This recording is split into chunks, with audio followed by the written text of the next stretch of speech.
Okay, got it. So we're live on Facebook. Hello, Alexis. Hello, Rachel. How are you today? Oh, I am a little bit tired. I've been doing Father's Day things all day. Yes, a lot of fathers in your world. Yeah. So, I have a complicated family with a father, a stepfather, a father-in-law. I have a stepdaughter who has a stepfather whose father is the father of my daughter with that father. So there's a lot of fathers. So I've been busy. A big day. And what do you have in store for us today, Dr. Rachel?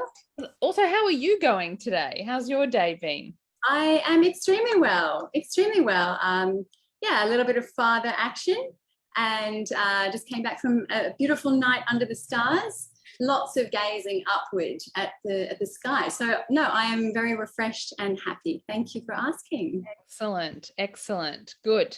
I've just switched off that light behind me because it was a bit too bright. So yes, we've had a request to talk about personal boundaries in relationships, and I'd really love to make this Facebook Live very interactive because there's, like every topic, there's a lot to say, but I'd love to answer people's questions. So I just maybe want to say a few things about like a definition of what we mean by boundaries when we talk about it in psychology.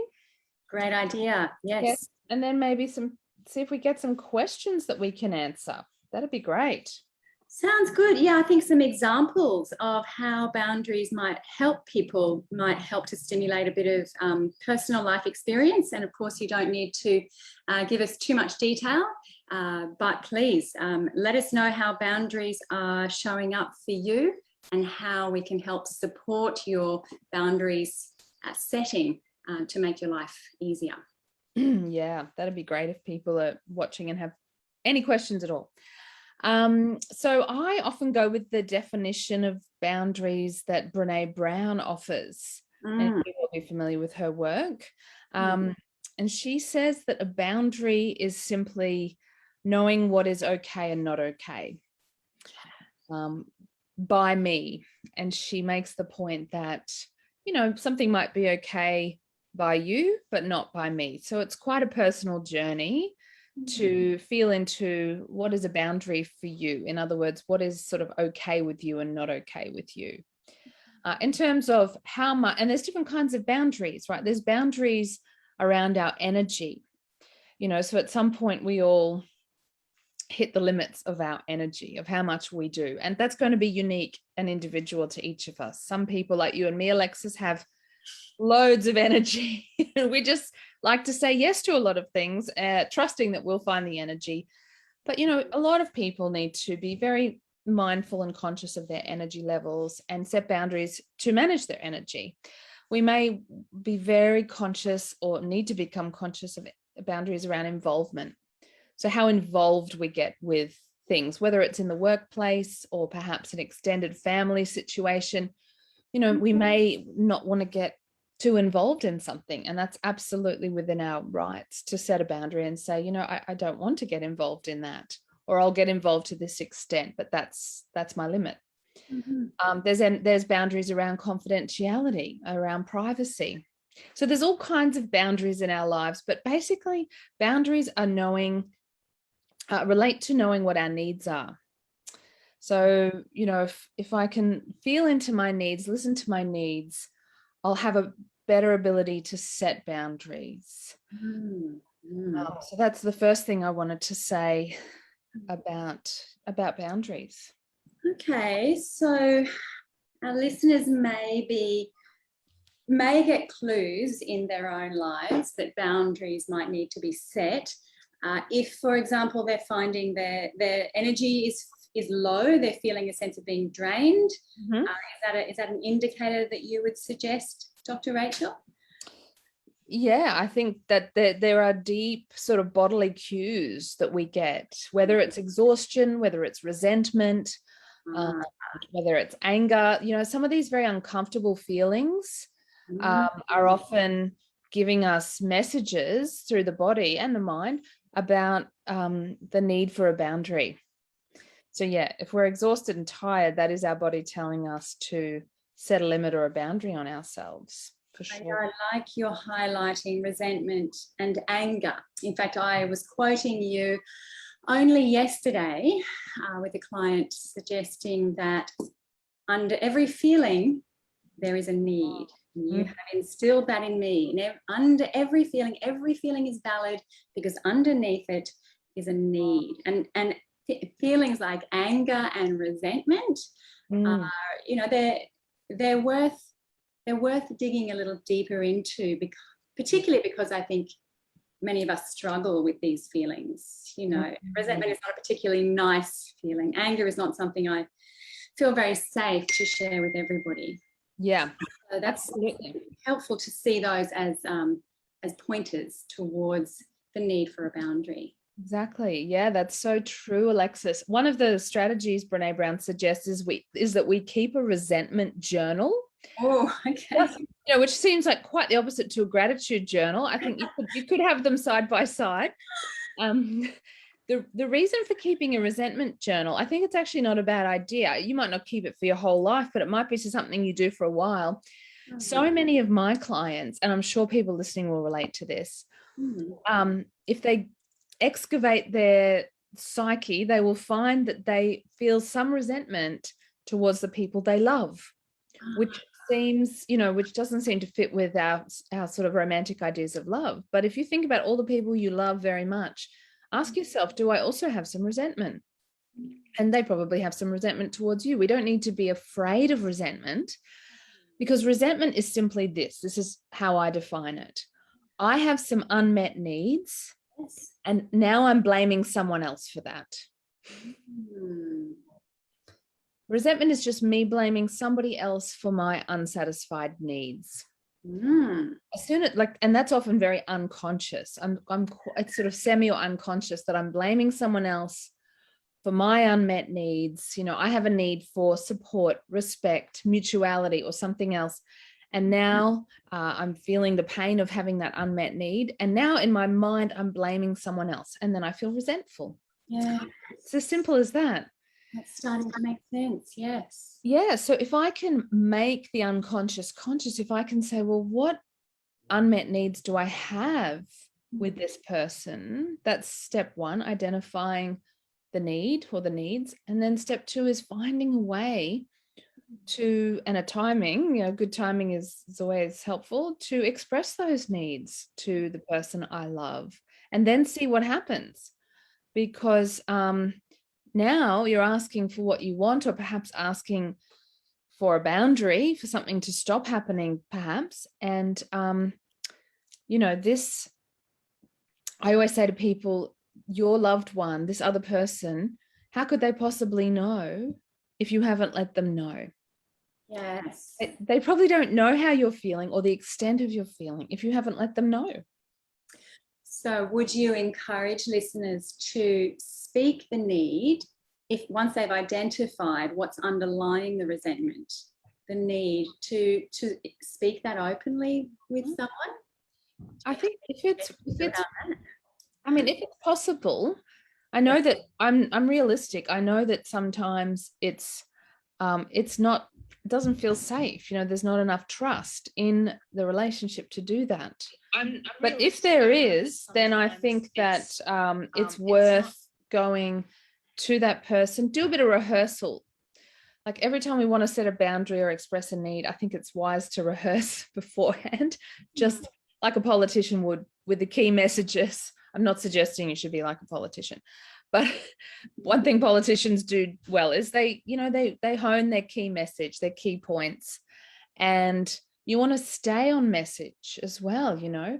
I have a need for more cooperation and more support, or I really value, mutuality and openness and honesty, or whatever it is that you've identified that you would like the other person to know is not really happening for you in some way. But it's worth rehearsing, because we don't want to go in guns blazing. Our resentment tends to make us be hostile, and we know that doesn't work. That just leads to more pain. So when we rehearse what we want to say, when we need to set a boundary, then we come in prepared and we come in more calm, and it's likely to open up more of a dialogue. Yeah. I think we've got some questions. Yeah, that's wonderful advice, Dr. Rachel. Thank you. Yes, Mia says that setting boundaries for the first time after spending many years not having set boundaries, or they've been disrespected, how do you hold strong? Okay, so the transition to setting boundaries in keeping them firm. Yeah, great question. That is an excellent question. The initial thought that comes to my mind, Mia, is that, you know, you are undoing habits of perhaps many years. It's hard to break patterns. That's why change is hard, because humans are so patterned and habitual in our bodies, in our minds, and in our behaviors.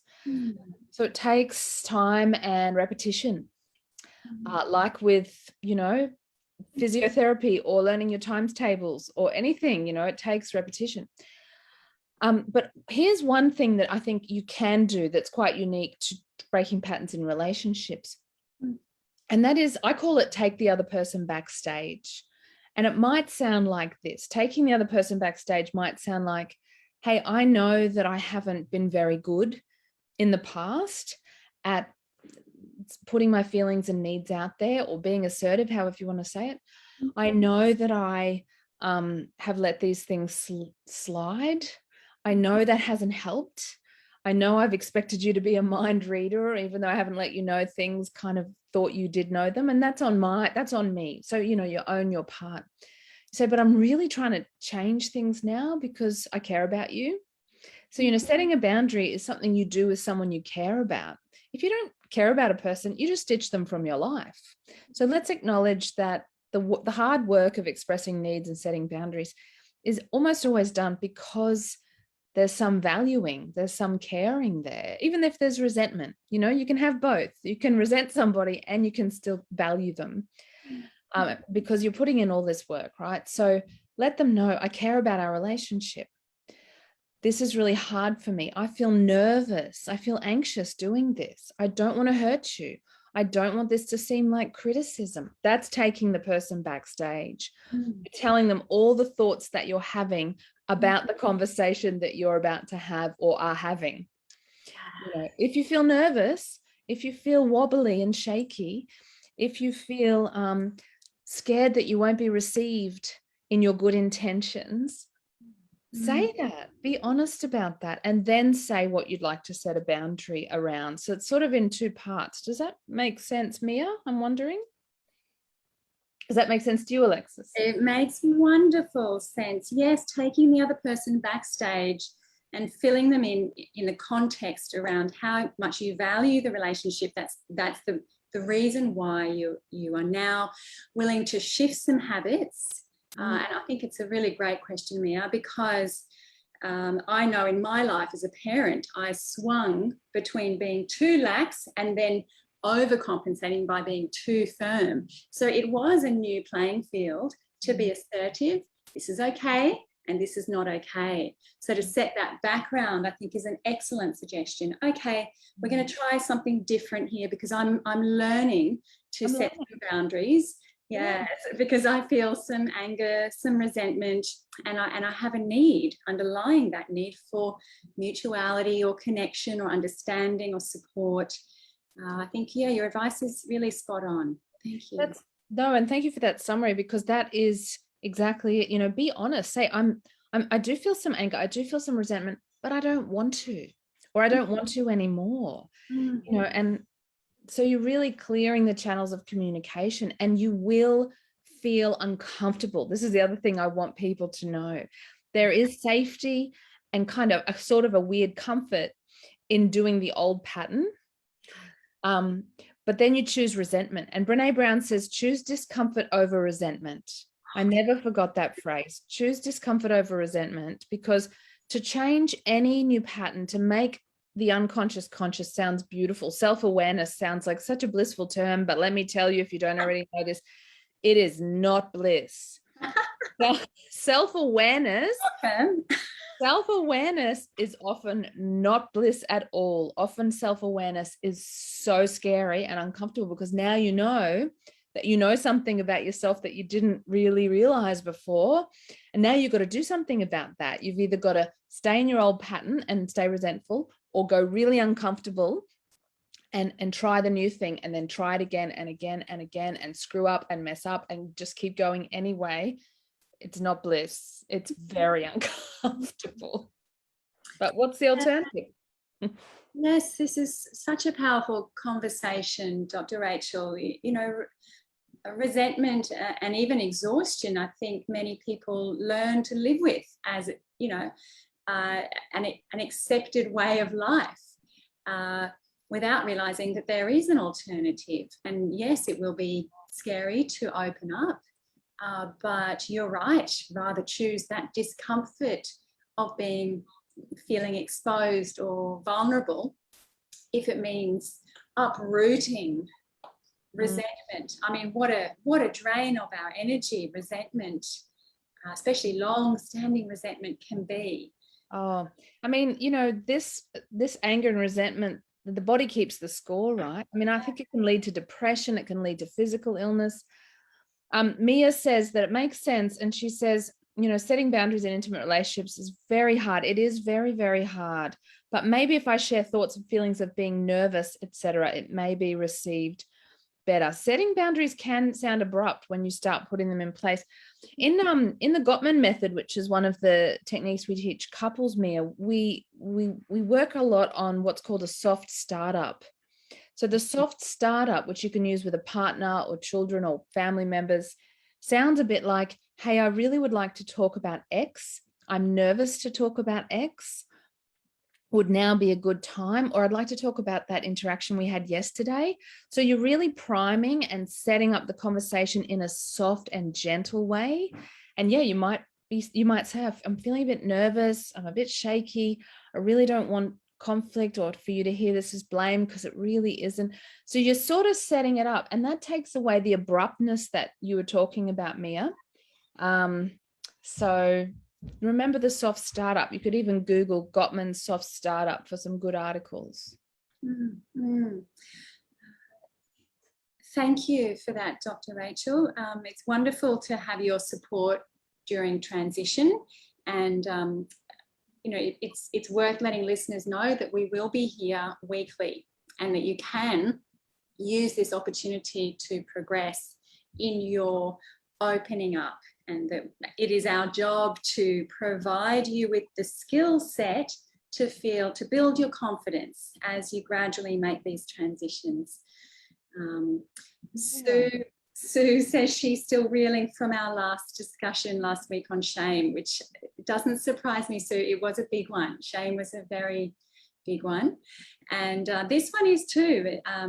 So I'm delighted to hear you recognizing your inability to say no, or the difficulty saying no. Is that the kind of thing you're talking about, Rachel, when you talk about boundaries? Is saying no an aspect of that? Yeah, I can see Sue's comment here about, yeah, she says, without even thinking, I'll just say yes to everything. And then the time comes, and then she realizes actually energetically she had a no, but she kind of ignored it and just went to yes, to be a people pleaser, which is such a pervasive pattern for many, many people. So let's talk a bit about saying no. I know Sue hasn't asked for this, but you know, this comes up in therapy quite often with the people pleasing types, which are very common types, as I said. There are ways to say no, and please, if you're listening, put some ideas in the comments for how you can say no without saying no. There's a great book in my shelf in one of my offices called The Art of Saying No. And, you know, we don't need to actually say no. We can say things like, thank you so much for the invitation. I can't take that on right now. I really appreciate you thinking of me. My plate is really full. I could do that another time, but not this Friday. You know, there are ways where you can express some appreciation and a kind of an energetic yes, I call it, to the invitation without actually saying yes if your deeper feeling is a no. and I do use this language of the superficial yes and the deep no. And we all know how we can do a superficial yes when we've got a deep no. That part's very interesting, Rachel. Do you have suggestions on how people would recognize the energetic no? How, what kind of bodily cues they may be receiving, so that they may be able to acknowledge fully that underneath there is a definitive no. I've been listening to a lot of Jungian psychology lately, actually a podcast you put me onto, this Jungian Life. It's brilliant. Thank you so much. And they use, in Jungian psychology, they use the word libido, which we use to mean sex drive, but in original, it's a Latin word that actually means life force. So in Jungian psychology, the word libido is used a lot, and they talk about feeling the libido. In other words, the energetic yes to life, that life force. And, we all have had the experience where somebody invites us to do something, or we get offered a job, or some opportunity comes up and the libido comes up, which is just that energetic yes, like, yes, we all know that feeling. So that's clear.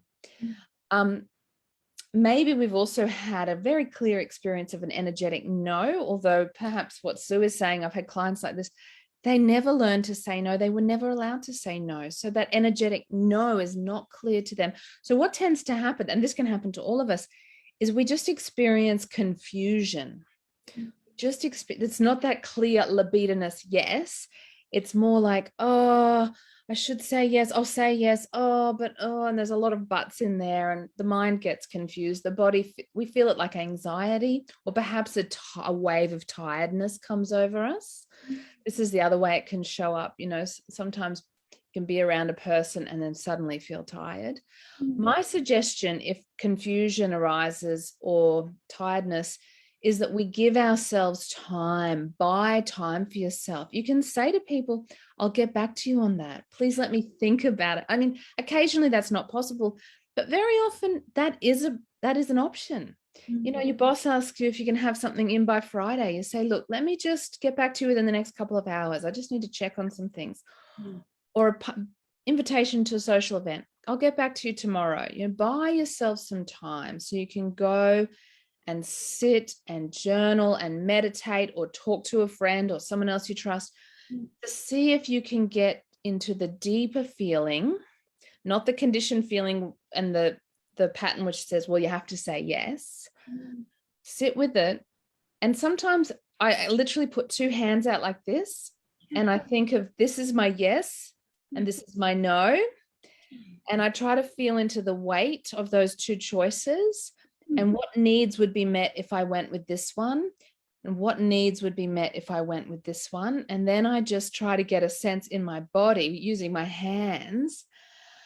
This is one of the NVC exercises I do with people as well in workshops. And, sometimes one will just rise up and I'll get a sense of, this is what I have to do. This one's too heavy.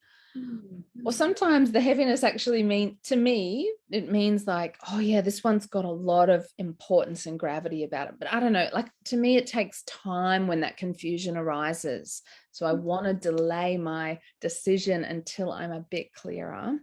And even then, as we all know, some decisions are just difficult. There's no right decision. You do your best. Trust in life, trust yourself to respond at each step of the way. But the test is always in the body. Something feels tight and heavy, buy yourself time. See what happens. It doesn't mean it's definitely a no, but I ask myself, why would I want to say yes? Would it meet some needs for me? Is there a place inside me that wants to say yes? And sometimes I'm like, no, there's no place inside of me that wants to do this. So I have to rehearse a way to say thank you, but no thank you. So this is invaluable. It's a very helpful response to both Sue's comment and Mia's comment around, if they're both in transition, recognizing the difficulty in placing a boundary, And that suggestion of buying time so that we can connect with ourselves and connect with the needs. And so the case might be, Sue suggested social situations. It may be that, okay, well, it's meeting my need for connection and belonging, but it's not meeting my need for rest. It's not meeting my need for space. So then, yeah, I can base my decision based on that internal recognition, and then rehearse what I need to say, and even use those needs to speak out. I mean, that way you're also meeting the need for connection while meeting the need for rest. I really like your suggestion of buying time, Dr. Rachel. That's a wonderful, very helpful tool for those in transition, especially. Exactly. And especially people who are very conditioned to just say yes, yes, yes. I mean, I can relate to that. Part of it is I like to say yes to everything because I think I'm 3 people and I think I can do all the things. But then I know I'm not always in connection with other parts of myself that need space and rest and peace. And so I think we all grapple with this in our own unique ways. What do you think, Alexis? Oh, well, yes, actually, Dr. Rachel, you touched on something really significant. I do think that everybody grapples with this to some extent, and perhaps, you know, those who are more assertive find it easier. But you touched on something really essential that's been coming up in this space with my clients this week, actually, and that is around the lack of permission. So clients who have experienced repeatedly a lack of permission to say no. And I'm talking about particularly as children, when an adult may have abused a position of power, essentially denying the child the opportunity to say no. I mean, what a tough journey, and what a wonderful process of self-compassion to learn to say no with the body and with the voice and with the energetic, the whole body being able to say no. Do you have any suggestions for these particular cases? People learning to get their mouths and their bodies around the boundary. Well, getting their mouths around, I like how you say that, around the emotional vocabulary. So using one of our feelings lists and the needs list, getting their mouths around the various types of emotional and psychological needs that were violated earlier times, so that they can start to, the permission is important. Like, give yourself permission to feel what you feel, want what you want, need what you need, legitimize and validate your own needs, and make sure there are people around you in your life who do the same. A good therapist, good friends. Be very discerning about who you surround yourself with, because some people will invalidate and delegitimize our needs. And if we can, now this relates to Wendy's comment, what's the next step? If someone rejects your boundaries or simply ignores your boundaries, well, then they are invalidating, possibly not consciously, and delegitimizing your needs, aren't they? Because boundaries help us support our needs.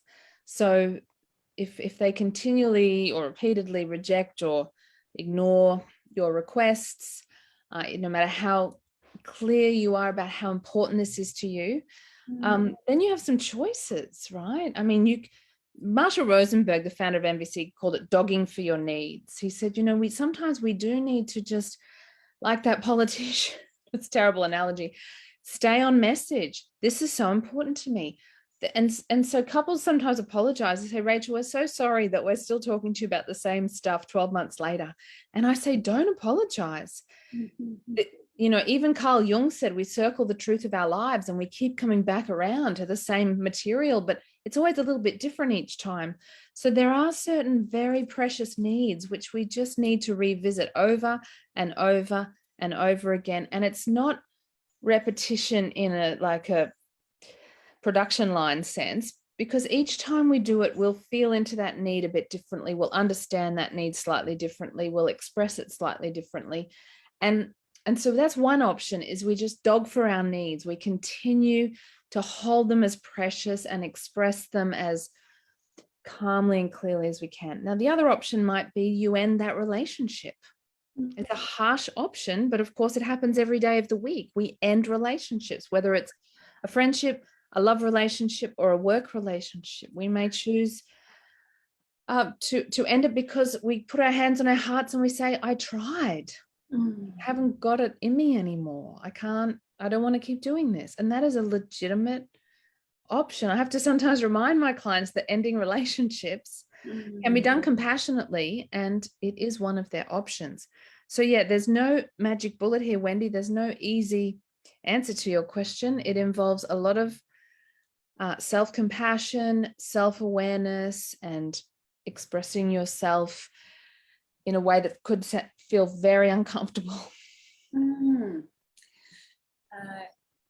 Kirsten is also asking about the transition for boundaries being put in place. And I really like your perspective, Rachel, on kind of bigger picture, that if I have a need to put boundaries in place, that may go right back to needs that weren't being met from childhood, teenagerhood, young adulthood. Yep. So as you say, gathering my resources, what did you say, dogging for my needs? That's what Rosenberg called it. Yeah, which basically just meant holding your need as precious and important and just continuing to express it. Yes. And to tell the person, this is so important. You know, is there any way that we could keep talking about this? Is there any way that you could meet my request or negotiate with me? Is there any way, like, can we please stay open and keep this dialogue happening? That's dogging for your needs. Now, the other person may still say, no, go away, don't ever raise it again, leave me alone. And if that happens multiple times, at some point you'd be, unwise to ignore that. And then you need to either accept it, see if you can make your peace with that. Many people would find that difficult, or move forward in a different direction. I think that's really important to recognize that people will come and go from our lives. And if I have recognized a need that's not being met, and I've expressed the need for a boundary and that's not being respected, well, in the grand scheme, I need to weigh up how important this need is versus this relationship. That's what I'm hearing. I love what you remind me of again and again, Dr. Rachel, that our needs are inherently good, and that has served me during periods of time when I need to acknowledge my needs are inherently good. So if I can gather friends around me who help to meet my needs, my fundamentally good human needs for connection, for support, for honesty, transparency, if I can gather friends around me who can acknowledge my feelings, who respect my feelings, that sounds like a very valuable tip for someone who's putting in place boundaries and needing to find a way to really follow all the way through. Yeah, I mean, this is the long game sometimes. We don't fix difficult patterns in relationships in one conversation. It's the long game. So did we answer Kirsten's question about having a hard time dealing with someone who's put those boundaries in place after not having them? If you're in that transition period where you're now starting to explore and express a need for boundaries and getting clear on what they are, and that's hard, it really is, then I think, like Alexis, what you were saying, have you got people around you who care about you, who you trust, and in a particular way who you trust to support you and accept you? And this is where a good therapist can come in handy. It's a huge transition to go from not having set boundaries to starting to get really clear about your boundaries. That's huge. So it could be a good time to get a good therapist or a good life coach or a good, mentor to help you through that if you can. Yeah, I think we have answered that, Kirsten. If you don't feel that we've answered it, have a look through again. I mean, Dr. Rachel, you cover a lot of ground in these short conversations. I feel like I could listen to them, and I do listen to them again, even a few times, to let it really sink in. The messaging around how important our needs are, and therefore how important our boundaries are. Yeah, I mean, it's such a big topic, isn't it? How are we going for time? Are we nearly out of time? We are. Yeah. Further questions, I might answer them in writing later on in the comments. I see Wendy's left one, so I'll have a go at answering that in the comments later on, Wendy. I would just like to thank you, Dr. Rachel, for choosing such an exceptional topic tonight, and for being able to give us a definition, what's okay and what's not okay. That's wonderful. Yeah, I mean, it's very simple. It doesn't mean it's easy. No, but it's at least a starting point where I can draw on a page what's okay, line down the middle, what's not okay. It's a form of simple way to communicate. Yeah. And your connection with exhaustion and resentment and anger. That's an invaluable recognition of the connection there, that if I'm feeling these feelings, chances are there's a need underlying, and that will require some boundaries to be set. Yeah, and some clarity about what that is, and some way of expressing that somehow at some point, if possible. You've given loads of soft ways of expressing boundaries and reading the energetic no. Thank you so much for your time. Thank you for asking terrific questions, Alexis, and to our followers. And actually, it was one of our followers who suggested this topic. I can't remember who it was, but if you're listening, thank you so much. Yes, and I'm available to answer a few questions in the next few minutes, even after we sign off. I'm not sure your availability, Dr. Rachel, but thank you again for your time, and I look forward to live at 5 next Sunday. Yeah, indeed. And if people want to know how to find you, what is your website? Thank you, Dr. Rachel. My website is onenaturaltherapies.com.au, and that's the word one, O-N-E. Yeah. My particular interest is in the body and how it represents our feelings and our needs, and how we can use that to feel more empowered in our lives, in our relationships. So yes, please do reach out if that resonates in any way. More and more I'm working with trauma, and it's a very, very gentle approach that I use. I can vouch for that. I get remedial massages with Alexis. Very, very intuitive. And did you want to mention quickly that we have some tentative dates, which we can put up online later, but that we've got 3 workshops planned for the rest of this year? Yes, exciting. We have a couple of workshops coming up in October and November. They will be based around feelings and needs, and learning to communicate our feelings and needs, which Dr. Rachel and I have landed on as we have been considering our bodies of work in yoga and psychology. And it's led us to quite an exciting niche that applies to your family life, to your intimate relationships, your friendships, and even to your work communications. So yes, please do keep an eye out. I will be posting the events on Facebook. So stay tuned to One Natural Therapies, and you can also like my business page. You'll see my big O. And of course, North Brisbane Psychologists also. Great. All right. We will put up that information as soon as possible. Thank you so much, Alexis, and everyone. My pleasure. Thank you, Dr. Rachel. Okay. Bye for now. Bye. Bye. Bye.